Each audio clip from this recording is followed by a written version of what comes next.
Welcome back, everybody. I'm Nicole Gerard, and this is the Vertical Mindset Podcast. In today's episode, Sasja and Andrew sit down and discuss the importance of values and how they can affect the way we lead, the way we interact with and understand one another, and why misunderstanding our values in relation to others can result in misalignment throughout an organization. Hi, I'm Sasja Chomas with Dynamic Achievement, and I'm here today with my colleague Andrew Lindsay, president of Dynamic Achievement. And we've been having some fascinating conversations on a host of subjects, and today we are going to explore, what I most want to explore with you actually, is the topic of values.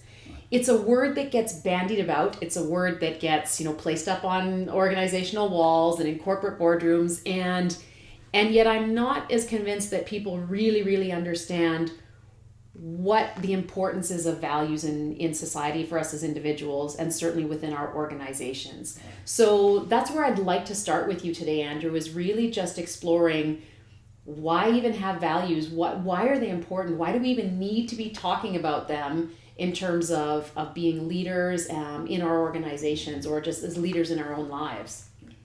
Very good question, Sasja.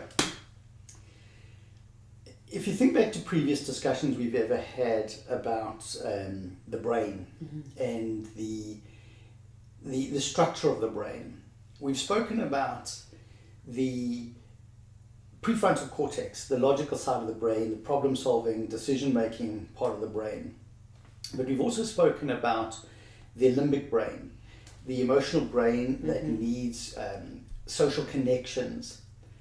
And if we think about society going back again thousands of years, where there was less focus put on the development of the prefrontal cortex and our critical thinking, problem-solving, decision-making, the tribe survived, the clan survived, right, because it could trust one another. People came together with a common interest, which was survival first and foremost of themselves and their tribe and their clan and their wife and their children. And they form these very close bonds and connections with one another. And so, as human beings, we have an incredibly strong need to work with people that we can trust, whose intentions are in the best interest of the collective, but certainly in my best interest too. And so values are of critical importance in a business today, so that people can trust, if they lived, can trust their leaders, can trust the organization, can trust their fellow employees to do the right thing that will ensure the success and the preservation of the collective. So from a neurological perspective, that's the core reason why we need to have the right values that lead to workers being able to trust one another, and particularly be able to trust management. So how then, do values get formed collectively? And I mean really formed, because there's the professed values. So for example, what an organization will put on the wall, these are our values. But then, as many of us often experience, are the actual practiced values within the organization. So how does that come to be in terms of even being really clear on what are the, quote, right values that will help drive that sense of trust? Right. I think to step back even a little bit before answering that question, let's have our common definition of what a value is. Sure. And then we talk about how they get developed. I believe that a value is a principle that will guide every person who agrees to that principle. It will guide their decision making. It will guide their behaviors. And it is a principle that is non-negotiable. Under any circumstance, sticking to that principle and doing what is right is more important than doing what feels good. It's a principle that will ensure the survival of the organization, specifically relative to the competition, because we know how we're going to show up operating within this business. Yeah. You can trust me, and I can trust you, because I know that we'll each stick to the principle. So if we can see that a value is a non-negotiable, uncompromisable star that we know is exactly how we're going to aspire to be and live in every single decision we make. Mm-hmm. If we've got that as a definition, then talk about how to create alignment within a business. What I've seen most businesses do, and this is not meant as a slight on the executive team who go on retreats, strategic advances to develop things like strategy and values. What I see in most organizations is that an executive team will go on this retreat and will develop a set of values that they believe are absolutely foundational to the success of this business, the success of the culture of the business, and differentiate that business from the competition, so you're not just the same. Yeah. So values, competencies, behaviors, I start to blend them a little bit. And then they come back from their retreat where a lot of thought was put into defining these values, and they share them with the organization and say, well, here's our set of values. And they get framed and put on the wall, and they get spoken about. And when new employees join the organization, they get orientated to those values. Mm-hmm. And then what employees see over a period of time is that those are on the wall, and then there's another set of rules. Yeah, that actually exist that in actually practice. exist within the business. I really believe, this is very important to me, that there should be, instead of a top-down approach to the development of values, I believe there needs to be an individual contribution up in the development of those values. Now, let's talk about what that looks like, because I'm not trying to profess here that we want absolute democracy here where every employee creates their own value system. I'm not saying that at all.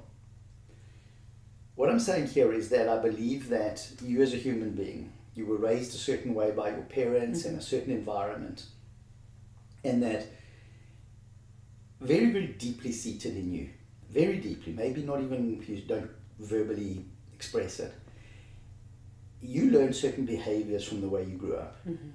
How mom or dad behaved, grandparents, maybe a teacher, a relative. You watch those people very, very closely, because this was your survival as a young person, to learn how to live. Yeah. And so you had to follow certain rules and principles that were taught to you at a very young age. And very, very deep within you, I think these values exist. So I believe that the way organizations should develop values is to explore Sasja, Andrew, Mary, Peter, Right. and find out from them what their values are, what their core beliefs are, where they learned them, how they learned them, why they learned them, why they're so important.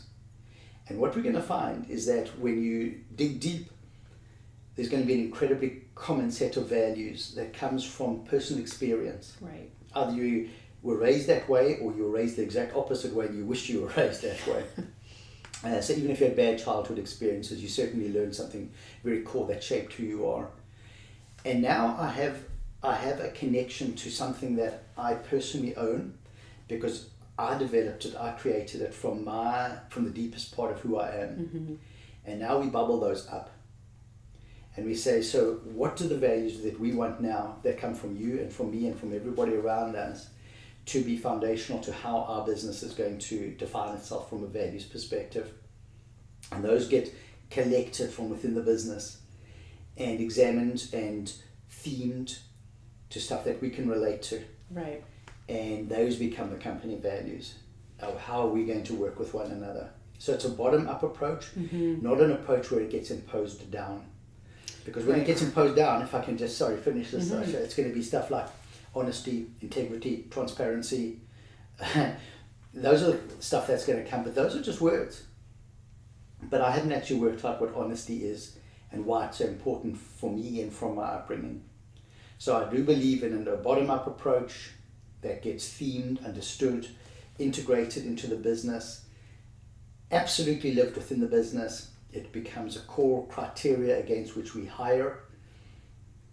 You will not get a promotion if you don't live these values. You will never be in a leadership role if you don't live these values. You do not fit here if you do not live these values. And it's non-negotiable and non-compromisable.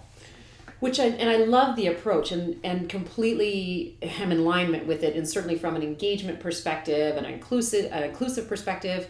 I have two questions that are bubbling up in my brain, and the first one is, how in practical terms then would you see a process like that unfolding? And then the second question is, I can see how that process works with the group of people, of employees who are there at that period in time. How does that continue as the company carries forward and turnover happens and new staff are brought in who maybe weren't part of that initial process? How do they end up feeling connected to the values that are currently in place? So two parts. First is what's the practical piece of how that happens, and then how do you continue to sustain that kind of inclusiveness going forward? So most organizations have got multiple employees. If you've got 15 employees, it's pretty easy, just get 15 people. Yeah. But you might have 1,000, 2,000, 5,000 employees, 50,000 employees globally. So I believe in running very specific focus groups within the organization, that it's very inclusive and people can join that. They're invited to join that. And it goes up and then gets vetted back down again with people, so that more and more people can see these values being explored from a grassroots level, because I don't think you can have 10,000 people involved in this process. Once you've got the values defined with these very specific focus groups that get contributed and then shared and then debriefed, etc., I think that you don't then impose them again and say, well, this is our new value system. Here they are: honesty, integrity, and transparency. You don't just throw them out there again. You take them to every individual within your company, and I really mean in every individual, even if you've got 10,000 people, and say, let's talk about what these values look like for you. How do they apply in your life? How do they fit? If we had to do an exercise and ask you growing up, what was most important to you? How do these values fit? Why are these so important to you? How might these values be challenged in your job? How would you deal with it if you saw a transgression of these values? So they become applied learning versus a word on a piece of paper or on your website. Yeah, I love it. And then your second question is new employees. Again, I think I really believe, I'm sorry, it's another topic for another day. I believe we need to do a more thorough job in the recruitment and selection process. It comes back to a discussion we've had before around the speed with which we're trying to make decisions and fill roles. Absolutely. And I believe that the interview process needs to be much more thorough than what it is in most companies. You might get between 45 minutes and an hour scheduled for an interview. There's no way, as you know, that candidate in that 45 minutes to an hour, as you try and do 10 in a day. I believe a thorough interview, once you've shortlisted, might be 2 to 3 hours, where I'm going to get to know you as well as I can, and you're going to get to know me and the company as well as you can. And a huge part of that is, because I can teach you the technical skills in the job. I'm looking for values alignment and values fit, because it's trust. Thorough interview around values. What shaped you? Where did you get shaped? How did you learn what you know today?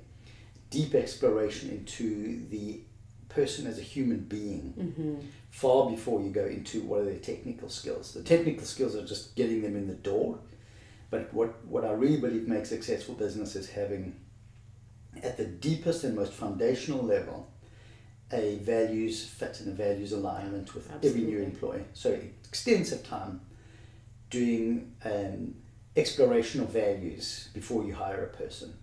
Yeah, which makes total sense. I know for myself personally, when I worked internally in organizations, the one that I had the greatest fit with was actually the one where the interview process was the most thorough.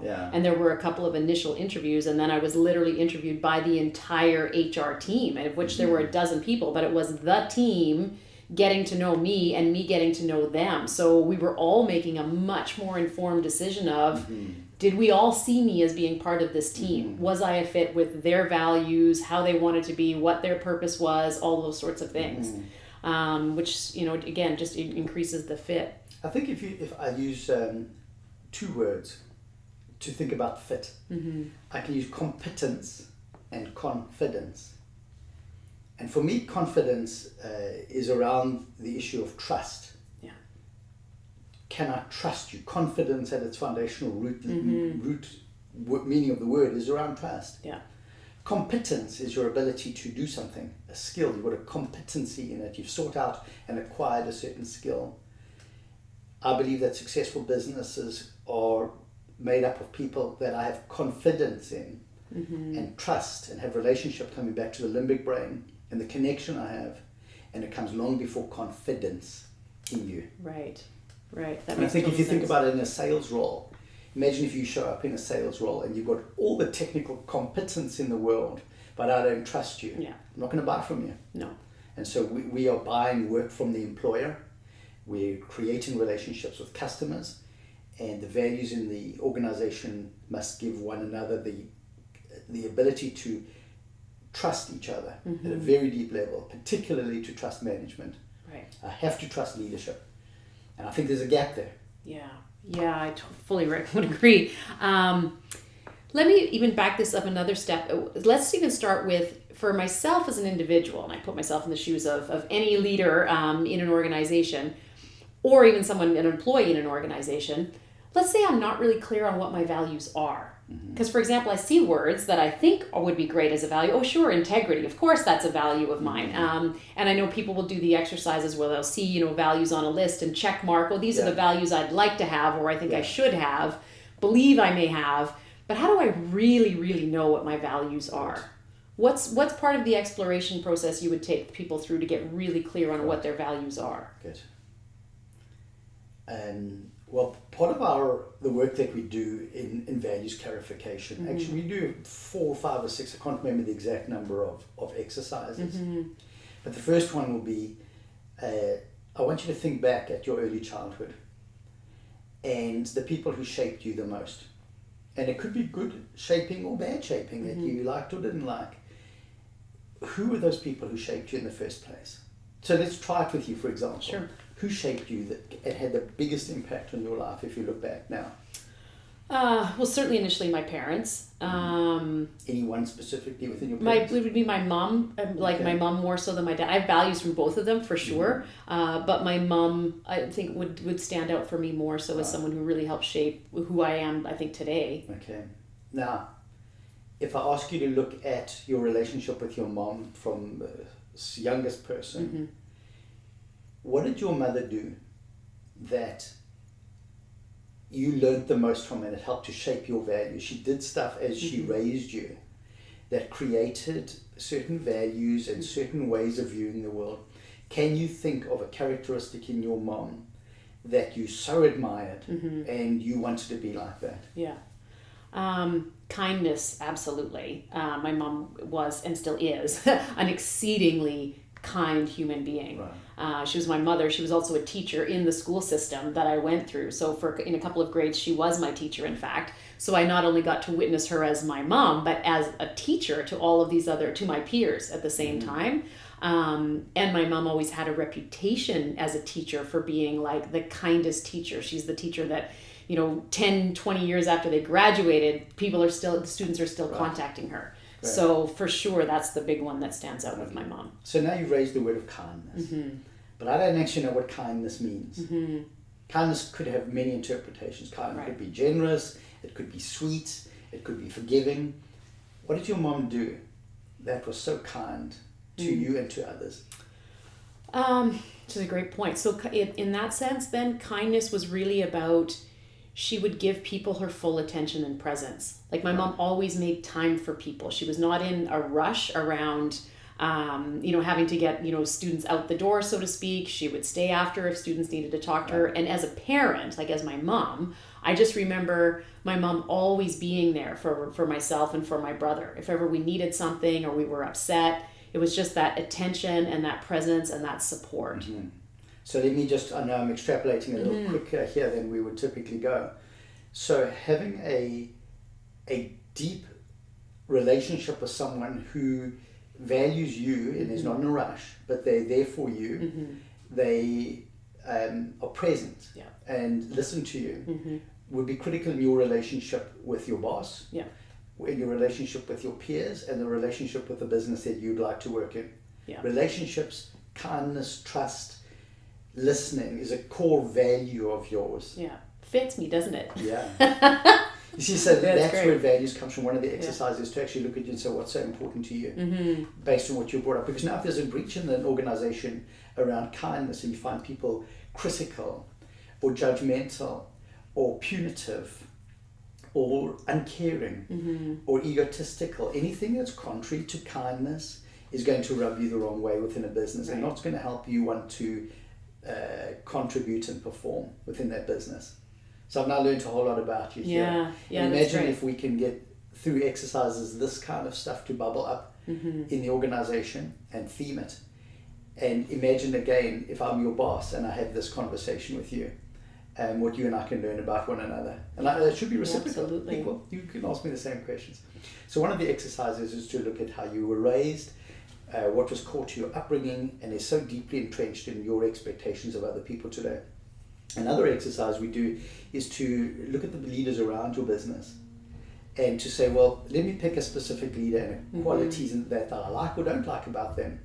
And what is it that I like or really don't like about them? And to dig deep into that. And journal it. What do I like, not like, why is it so important or not so important to me? We can read about great leaders. We strongly advocate studying books about other leaders and say, well, what is it that they do that I really admire, really respect? And all these varying ways help you to shape your value system. Which makes total sense. And so then what happens, though, in organizations, especially where there are values conflicts? Because I understand like the process of drawing out people's values, theming them, etc. And let's say there's a portion of your employees who have values around kindness, relationships, etc. But you also have other employees who might have competing values around being critical thinkers, which can come across as being more critical, or they have a really strong value around competition or drive, or just where these values clash happen. So how do we reconcile the fact that as human beings, we're inevitably going to have different values? So if I can talk firstly up and down, I think employees look to leadership. I think one of the most important ingredients is trust. Can I trust you? Can I trust the judgments you make, the decisions you make? Are you fair? Are you consistent? Are you respectful? Do you genuinely care about me? Do you do the right thing? So I think when there is a values mismatch up and down the organization, it can be both ways. We've got a serious problem that we need to address, and we need to have the space to talk about it, to dialogue around what are we seeing, how's it showing up, how does it impact me, and let's talk it through to resolve it, because I've got all my subjective experience and I'm just making up a story in my mind about you and your values, etc. So we've got to have a space in the organization to actually talk about it, because I might be doing something that I have no clue was a values mismatch or a values clash for you. So we've got to have the place for dialogue within a business to resolve issues. Was there another part to your question there? Well, no, it was really more that piece around how do we resolve when there are these competing values. And I agree with you. It is about how do we find the place to talk about it. And I'm thinking it's also for us as individuals, even becoming curious, we assign a lot of things that, it's that person. It's that person that's causing me a problem, and not looking at it perhaps a bit more objectively as, well, there's maybe a values clash at play here, as opposed to making you, the other individual, the problem. Yeah, it might not be that you are wrong. We just have different values. And if in a business, the business has got to define what those values are and only work with people of the like-minded values. Now, we're not talking here about things other than values, as in skills or other attributes. We're talking about values. And you either fit or you don't fit that value system of the business. And there can be no negotiation on this. Brings an issue to me. I think that executive teams need to spend a lot of time on this issue of talking around what are our company values that we've agreed on. We need to ask ourselves, how are we leading according to these values? What are we doing well? Where might we as a team display a mismatch between our behaviors, which means we're going to, and what we're saying, which means we need to get upwards feedback? And is every member of this executive team living the values and perceived to be living the values? And I believe at the executive table, there can be no breach of the company values by any one leader within that business. And it doesn't matter how technically competent they are. Competence comes after trust. Yeah. And what I see in many businesses is we have leaders who've risen up the organization because of their hard work, their great IQ, their great drive, their long hours they work in, their great technical competence, and they get promoted up the business. And they can end up in a frontline supervisory role, management, mid-management, senior management. But there's a values mismatch. But because of their productivity, because of their technical competency, the business compromises and says, well, yeah, we know, but look how good they are over there. And that undermines the trust in the whole executive team, the trust in the CEO. Yeah. I remember an experience I had many years back where I was working in a labor relations capacity. And there was one particular line manager who had he was mid-level management, and he had the highest level of technical competence in an emerging technical field. He was brought into the business because of his incredible technical competence. Right. And then he was there for a long, long, long time. And there was clearly a values mismatch. In his particular work area, there was continuous turnover amongst the supervisors. And because of my role in labor relations, I'd go in and I'd interview. And I'd find out what's going on here. Why the turnover in this specific area here? And it always came down to the same thing, a lack of respect, people feeling bullied, people feeling humiliated at work. This just kept bubbling up within the department, and there was really, really high turnover, not amongst the employees, but always the supervisory level, who were the direct reports of this person. Right. And this issue had risen to the senior leadership team within the business. There was no doubt that this leader had a values mismatch with the business and the proclaimed values. But year after year, nothing was done, and the high turnover continued. Over a period of time, I think that just erodes people's confidence in the management above it, because they say, yes, you say you've got these values, but look, you let a leader stay here who's great technically competent, but is clearly not living the value system of the business. And by condoning that, you're actually saying our values are not that important. Right. Absolutely. And to me, there's no negotiation on values starting with the CEO. Yeah. And if I can put this straight into a business context, I think values are the strongest driver of corporate culture. And corporate culture, how we truly do things within the business, drives the overall ability of the business to execute. Absolutely. So to me, values are foundational to the success of a business and just simply non-negotiable. Yeah. We have a problem though, Sasha. Other than time? We have a problem. Yes. What do you see as the biggest problem? In that I and others can find it easy to negotiate and live contrary to the values and rationalize it away. And over the last few months, I've had a few examples come my way where people, if I was to ask them, are you values based? They would say, absolutely. Right. I believe in integrity. I believe in respect for people. I believe in this. I believe they would absolutely believe that. And yet the decisions that they've made are absolutely not in alignment with that. But if you were to ask them on it, they'd be able to rationalize it away. And so I think as human beings, we're driven by this need to have the values. I need to trust you, but I'm already trustworthy. Of course. And I can rationalize away my poor behavior.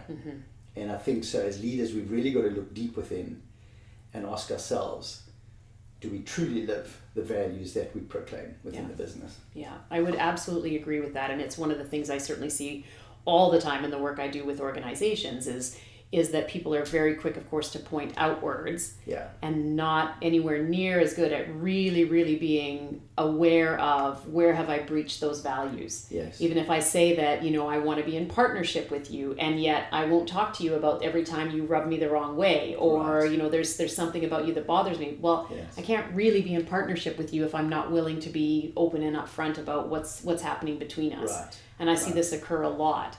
I also see dilemmas for leaders saying, well, I have integrity, I believe in honesty, and yet I actually don't want to disclose a lot of stuff that's happening behind the scenes or decisions that I may have to make. And so even even when that's for valid reasons, the ongoing perception that a leader's not being honest or trustworthy because I don't think they're sharing, and yet they profess that they're about honesty and transparency.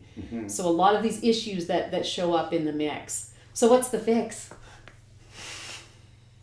This level of conflict will always happen. Yeah. Because if we think back at the foundational brain here, the brain I wouldn't have survived if I wasn't pretty paranoid and my ancestors weren't paranoid. I'm always going to look for the worst in you, and I'm going to look for reasons why not to trust you, not why to trust you. Foundational. So if I believe that in businesses, when there's this perceived mismatch comes up, we have got to have a forum where it's safe to raise it, discuss it openly. My perceptions, your perceptions, but let's talk about it. Yeah. Because if we don't talk about it, I'm going to go away and I'm going to start making up a bigger story about you that's probably worse than reality. And then I'm going to go and find some buddies who agree with me on my story. And over time, we're going to create silos where it's going to be my department against your department, because we're the good tribe and you're the bad tribe. Yeah. And if we take it back to where we started this discussion today about the success of the tribe, organizations become tribes, where this group coalesces around a certain set of behaviors and beliefs in your group over there, and we have marketing against sales and manufacturing against R&D, because we don't talk with each other. So we need these forums to talk about whatever we perceive to be standing in the way of us working collaboratively in a trust-based environment, all trying to serve a customer. Yeah. Well, thank you. I love what you've highlighted today, and especially bringing values to the forefront as something we need to pay much more attention to in a much more intentional way, as opposed to letting it happen by default. And I think that's really important what you're highlighting. So thank you for your time today. Thank you, Sasha. I'm glad you're part of my tribe. Thank you. Thank you. Thanks. Thank you for joining us for another episode of the Vertical Mindset Podcast. As always, for more information, you can visit us at dynamicachievement.com or reach us at info@dynamicachievement.com, where we would love to hear from you. Until next time, be vertical.